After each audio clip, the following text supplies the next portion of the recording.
I sit quietly at my mother's birthday dinner, surrounded by the familiar warmth of family chatter. Around the long table, 25 faces beam as Mom unwraps gifts, her smile deepening with every layer of tissue paper. Dad lifts his glass, drawing attention as effortlessly as he always has at family gatherings. To Elaine, he declares, voice steady and loud enough to fill the room. 65 years young and still putting up with all of us. Laughter follows. I join in, raising my water glass in practiced rhythm. This is home. This is family, the place I've always belonged, even when it hasn't felt that way. Dad's eyes find mine, the same glint appearing just before his jokes land on their next target. And to Giada, he adds, gesturing toward me with his wine glass. Still fighting the good fight with that? What do you call it? Oh, the pajama laptop job? Changing the world from your couch, right? My hand tightens around my glass. My smile stays fixed while laughter fills the room. Aunt Carol snorts into her napkin. Uncle Phil shakes his head with the same dismissive chuckle he saves for stories about his daughter's art career. My brother Carter meets my eyes briefly, then looks away, his grin uneasy but unchanged. Something shifts inside me, a silent breaking point after years of quiet pressure. In that moment, everything becomes clear. They will never value what I do. They will never recognize my success. The approval I've chased for 33 years was never coming. The clarity doesn't sting. It simply settles. Calm and cold, without a word, I set my napkin beside my plate and stand.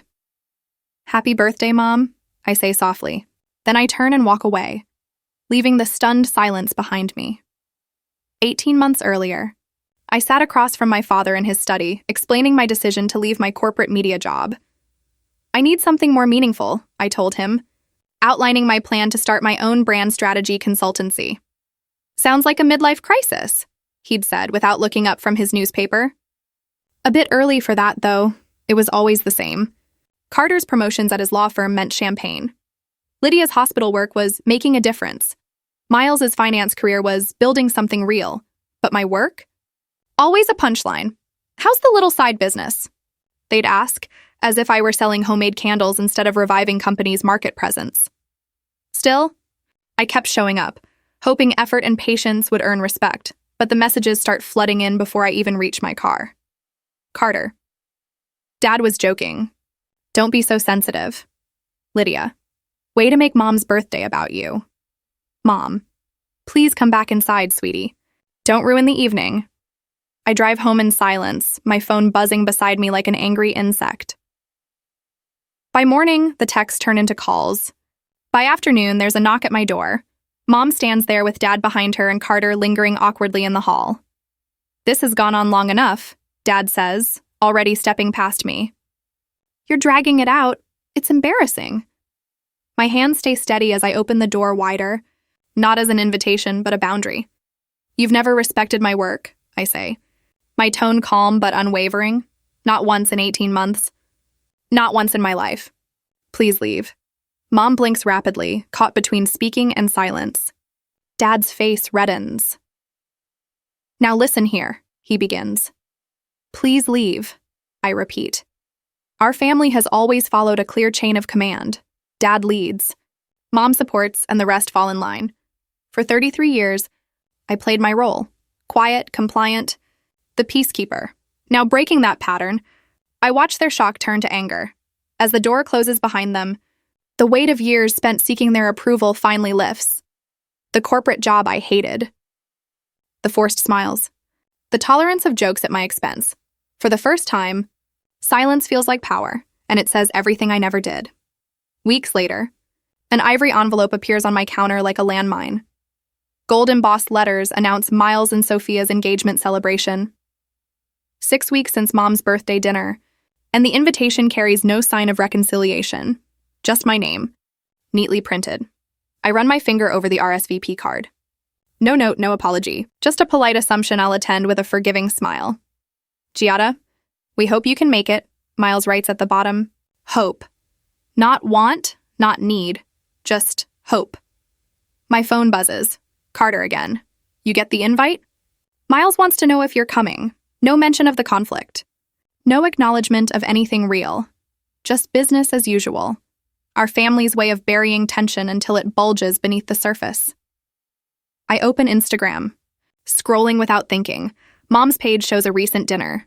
Dad, Carter, Lydia, Miles, and Sophia laughing around a table of pasta and wine. Dad's comment beneath the photo reads, "Thankfully, no sensitive souls at this table tonight." 17 likes, including my siblings. My chest tightens. I scroll through more posts. Family gatherings, inside jokes, new memories made without me. In their story, I'm the difficult one. The dramatic one. Someone who just needs to get over it. But I finally understand. They see my absence as temporary, my boundaries as negotiable, my hurt as inconvenient. The laptop chimes with a video call. Mom's name flashes on the screen, the thumbnail showing everyone gathered together once again. A family intervention disguised as reconciliation. "Giada, honey, we've been trying to reach you." Mom's voice carries that familiar soft tone she uses when attempting to smooth over tension. Dad leans into view. "Turn your camera on. We need to talk like adults." I click the camera icon and sit a little straighter, a habit formed from years of facing family scrutiny. "We need to clear the air before Miles's engagement party," Mom says, her smile tight at the edges. "The whole family will be there." "I haven't decided if I'm attending," I reply.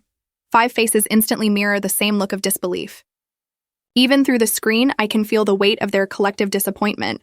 "What do you mean you haven't decided?" Miles asks, leaning forward. "It's my engagement party." "I understand that," I start to explain, but Carter interrupts. "This is exactly why we always have to walk on eggshells around you." Everything turns into a big issue. "I didn't realize expecting respect for my work was such a burden," I respond. Lydia sighs dramatically. "Have you thought about seeing someone?" "You've always been sensitive, but this is extreme. Even for you. Sensitive." The word lingers, redefined not as awareness but as fragility, a convenient label for years of being dismissed. "You can't miss this, Giada," Miles insists. "It would ruin my day if my own sister didn't show up."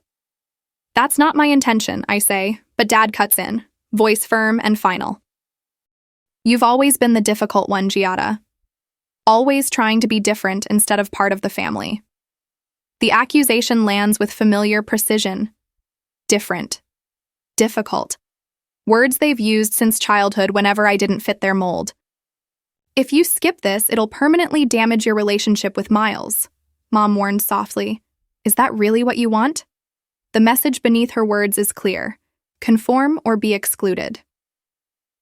Lydia adds, "Everyone will be there." What? Will people think if you're missing? I imagine the whispers from cousins and aunts. What happened to Giada? Each story reshaped by my absence. "We're only trying to help you," Carter insists. The call ends after 30 long minutes. I sit alone, tears streaming freely as the pressure of their expectations settles in. The choice feels impossible. Preserve my dignity or maintain my family ties. Neither offers peace. Then, a new email notification. A client from last quarter, the small publishing house I helped rebrand. "Giada, we've just closed our best quarter in 5 years. The board specifically credited you as the driving force behind our turnaround. Thought you should know." Warmth spreads through me. Someone sees my value. Someone recognizes my work. I stare at the message, thinking, should I go to the party and keep the peace or stand by what I've built?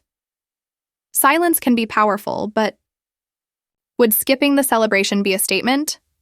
Or surrender? My family wants me there as the person I used to be, not the woman I've become. The ivory invitation sits on my counter, quietly demanding a decision. But the real question isn't whether I'll attend Miles's party. It's whether I'll keep showing up for a version of family that requires me to hide my truth. 4 days later, my phone buzzes nonstop. 3 notifications, all from Dad's Facebook. The latest post shows everyone smiling around a bonfire at Uncle Phil's lake house, wine glasses raised high. The caption reads, "Family always shows up for each other, no matter what." 27 likes. 14 comments. Most say, "Beautiful family," or "So true."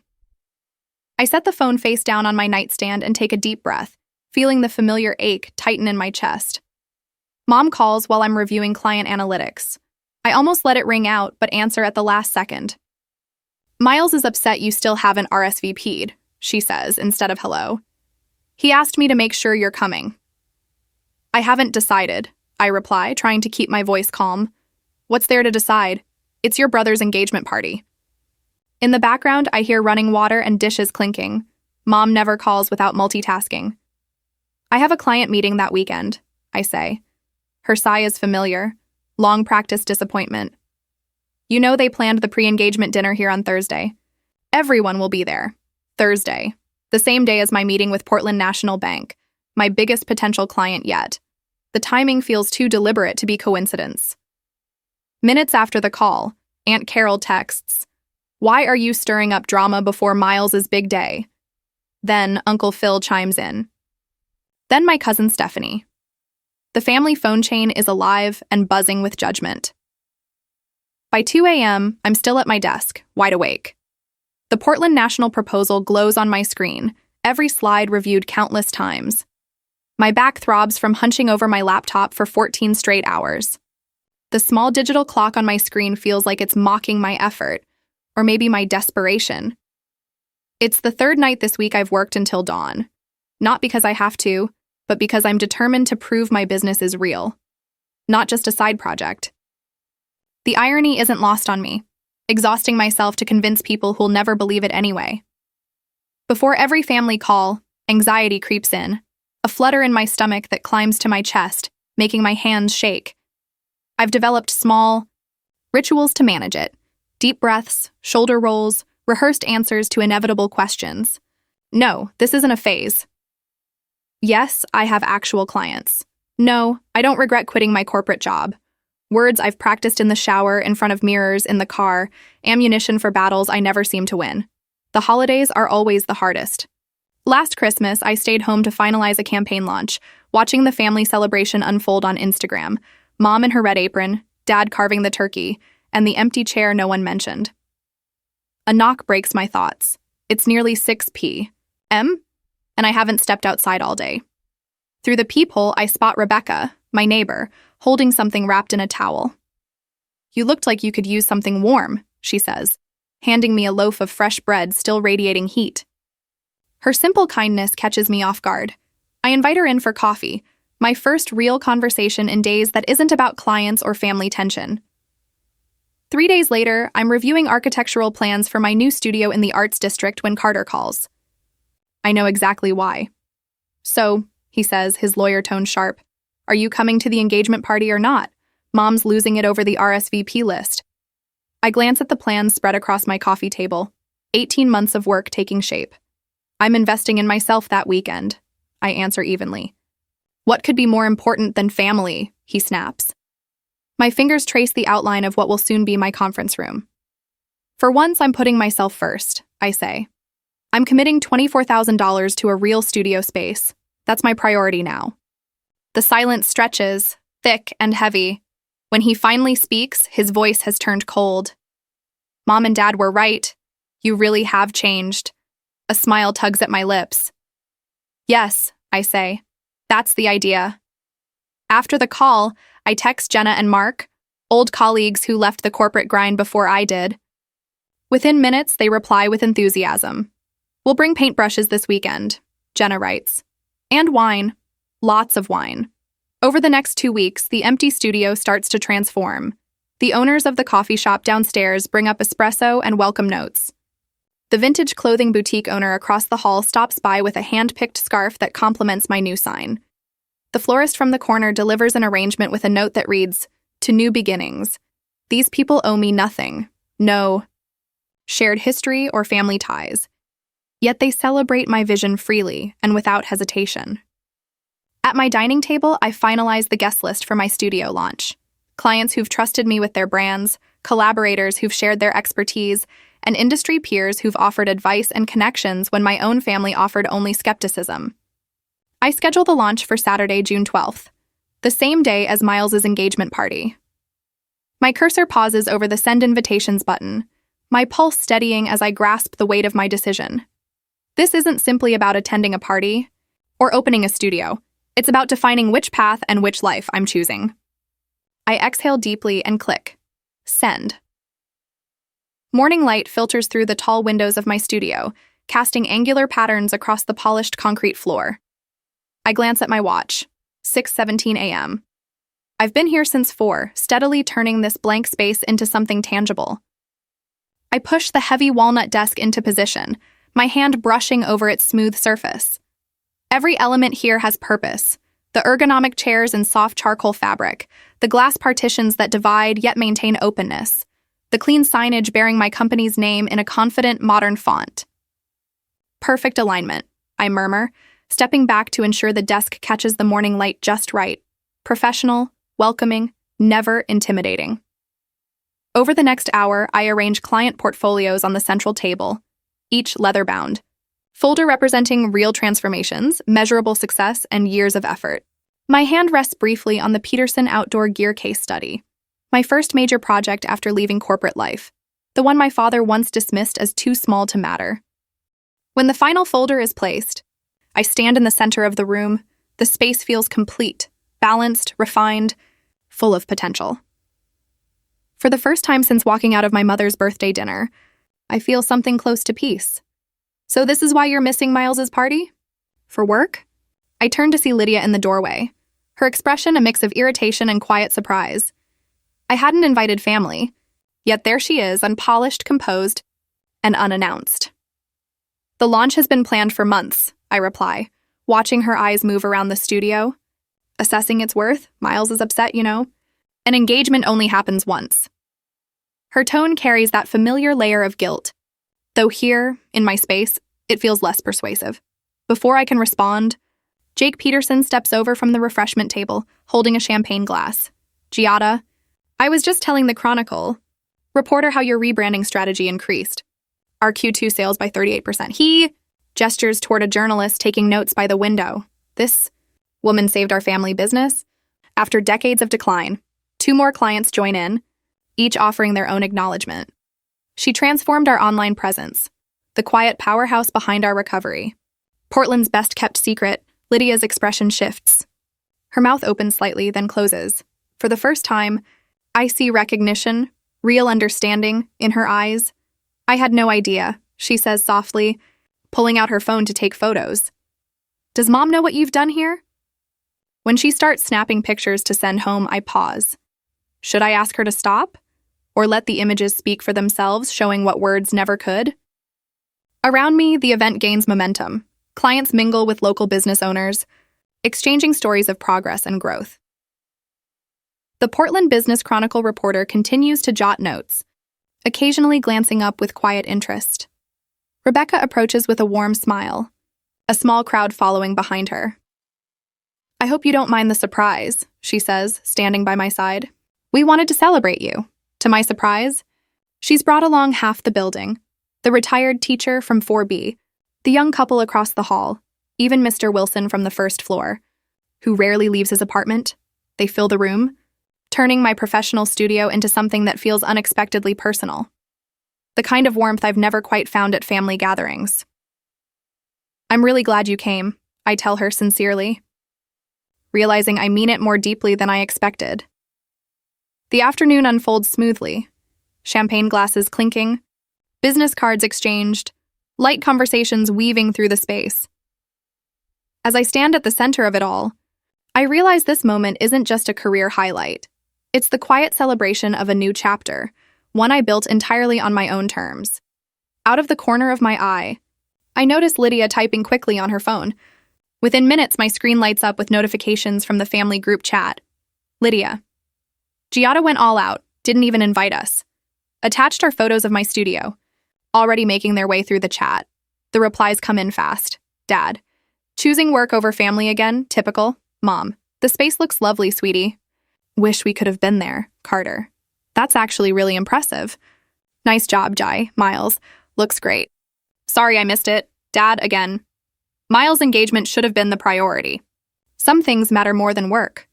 The contradiction is almost amusing. Criticism tangled with reluctant praise. For the first time, I notice a fracture in their usual united front. A new message appears, this time a private one from Miles. The studio looks amazing. Congratulations. I slip my phone back into my pocket and return to my Guests. The approval I once craved. From my family feels oddly insignificant compared to what I have now.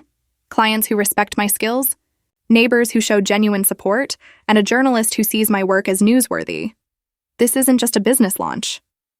It's the start of something much larger, a life finally aligned with who I am. The next day, my phone vibrates again, the 7th message in just an hour. I turn it face down, determined not to let family drama interrupt my work. The event exceeded every expectation. Yet my absence from Miles's engagement party seems to have sparked another round of guilt and resentment. When I finally check during lunch, the messages follow a familiar pattern, disappointment framed as concern. Martin, heard you had an event last night. Would have been nice to invite family. I take a slow breath, recognizing the same passive-aggressive undertone as always. My father knows exactly why I didn't invite them, the same reason he never included me in his own retirement parties once I left the corporate world. Then comes a voicemail from Mom, her voice wavering somewhere between sadness and subtle accusation. Miles was really hurt you didn't. The message cuts off. You chose a work event over family. We raised you better than this, Giada. The messages keep coming, each one echoing the same disappointment. From my siblings, the coordination is obvious. In their nearly identical wording, Carter. You should apologize to Miles. He's really hurt, Lydia. An apology would go a long way right now. Miles, I expected more from you. A simple apology would fix this. Then comes the final message. My father's ultimatum, disguised as concern. Your continued disrespect may force us to exclude you from future gatherings until you show proper remorse. This isn't how families behave. I lock my phone in my desk drawer without replying and drive home. Windows down, letting the night air clear my head. The next morning, sunlight filters through my apartment windows as I sip coffee and scroll through local headlines. A title grabs my attention. Portland's Quiet Powerhouse: How Giada Moretti is Transforming Local Businesses. The article includes photos from the launch, client testimonials, and an in-depth look at my consulting style. Moments later, my phone lights up with notifications, new client inquiries, collaboration offers, and an invitation to speak at next month's Portland Business Leadership Forum. When I walk into my studio that morning, the atmosphere feels charged with purpose. My heels echo across the hardwood floor, and the scent of fresh paint mixes with coffee as my first client arrives, bringing along a colleague interested in our services. I guide them through a presentation, confident and composed. During a short break, I open the family group chat. Instead of sending the apology they're waiting for, I paste the article's link, without a word. Then, I mute the chat and return to my meeting. The quiet that once served as a shield from conflict now feels like something new. A boundary, a declaration, a deliberate choice. 2 months later, I'm backstage at the Portland Business Leadership Forum, reviewing my notes for a panel titled, Building Success Without Traditional Support Systems. My segment focuses on professional growth without family validation, a topic I understand deeply. As I step onto the stage, scanning the audience out of habit, my breath catches. 6 rows back sits my father, posture rigid, expression unreadable. Our eyes meet briefly before I look away, steadying my heartbeat. I don't know who invited him or why he's here, but I move forward as the moderator introduces me. Once I begin, everything flows: strategy, client development, community building without relying on family backing. When asked about challenges, I lean forward slightly and answer. The hardest part wasn't building the business. It was accepting that not everyone who should support you will. Success doesn't always make noise or need approval. It just needs to mean something to you. Applause follows as the panel ends. Attendees gather around, networking and exchanging ideas. While discussing a potential collaboration, I sense someone approach from behind. That was impressive, my father says, his tone calm but familiar. You've really built something real hangs in the air. I turn slowly. Martin stands there, hands in his pockets, waiting for gratitude. Thank you for coming, I say evenly. I'm not your enemy. Giada, he replies, extending his hand in a gesture of peace. Something changes in me. Not the old, fiery anger, but a calmer certainty. You're right, I say, not taking his hand. You're not my enemy. But you chose pride over respect. His hand drops. His expression hardens into that familiar look of disapproval. Before he can respond, I nod politely and walk away, leaving him standing alone, just as I had been at countless family gatherings before. Within a week, the family grapevine hums with news of our confrontation. Aunt Carol calls to say I've broken my father's heart, while Uncle Phil surprisingly emails, saying he always knew I had it in me. The family splits into quiet factions. Some accuse me of disrespect, others quietly admire my independence. When I return from the studio that Friday, a cream-colored envelope waits in my mailbox. Inside is an invitation to Thanksgiving at my parents' home, still 3 months away. Along the margin, in my mother's elegant handwriting, a note reads, "We miss you." I set the invitation on the kitchen counter and stare at it for a long time, wondering what kind of peace it offers and what it might cost. Light floods through the tall windows of my expanded studio. The walnut conference table gleams as my team gathers around it. 3 months ago, this place was half its size. Now Patterson and Moretti Brand Consulting occupies the entire corner of the Portland Arts District building. The Westbrook campaign exceeded their quarterly goals by 23%, I say, clicking to the next slide. Their social engagement doubled after our strategy rollout. Heads nod around the table, 5 consultants, all reporting to me. A reality I still find hard to believe sometimes. Giada. Bloomberg Business just ran that feature on women-owned consultancies in the Pacific Northwest, Kendra says, sliding her tablet toward me. You're highlighted as Portland's quiet powerhouse. I smile, remembering the years I rehearsed comebacks to my family's cutting remarks in the bathroom mirror. Now, my name appears in business journals. Local entrepreneurs approach me at networking events. Revenue reports show a 40% increase from last quarter. Numbers tell a truth family praise never did. Let's wrap for today, I say, standing. Great work, everyone. As they leave, I notice something new, a lightness in my shoulders. The constant pressure to defend or justify myself is gone. That evening, laughter fills my dining room.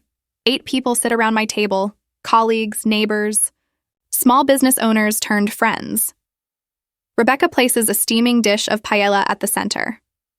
To the woman who convinced me to invest in social commerce, Daniel says, raising his glass, my shop would still be struggling without you. The pajama strategist strikes again, Amy jokes, my new business partner. But unlike my father's jabs, her teasing carries warmth. I laugh and lift my glass. Just wait until you see what I can do in real clothes. The table bursts into laughter. Looking around, I see faces that value me for who I am, not what they expect me to be. I've found what my family never offered, recognition without conditions. Remember when you used to hide what you did for work? Rebecca whispers as we clear plates. I nod, recalling how I'd give vague answers, conditioned by years of dismissal to expect the same from others. The next weekend, a few close friends gather in my backyard. Rebecca brings her lemon bars, the ones she made during my studio's early days. We sit in Adirondack chairs, the original crew who helped paint walls and build desks. I raise my glass. To defining success and family on our own terms. Their smiles reflect the truth I've finally accepted. Family isn't only blood. It's who celebrates your true self. Another Thanksgiving invitation waits on my desk the next morning. My mother's handwriting still stirs old anxiety, but it no longer owns me. The fear of judgment fades with every milestone they can't ignore. I've decided to go. But this time, on my own terms, I'll bring my portfolio, not to prove anything, but simply to say, this is who I am. This is what I've built. The sense of ease feels new but right. I've built a life that no longer requires shrinking to fit someone else's idea of success. I've stopped waiting for their approval to feel whole. I set the invitation beside my computer and turn at a soft knock. My assistant stands at the door.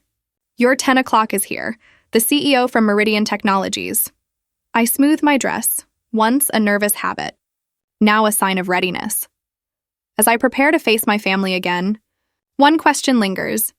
Is it better to keep ties with those who limit you, setting firm boundaries, or to build a new circle that truly celebrates who you are?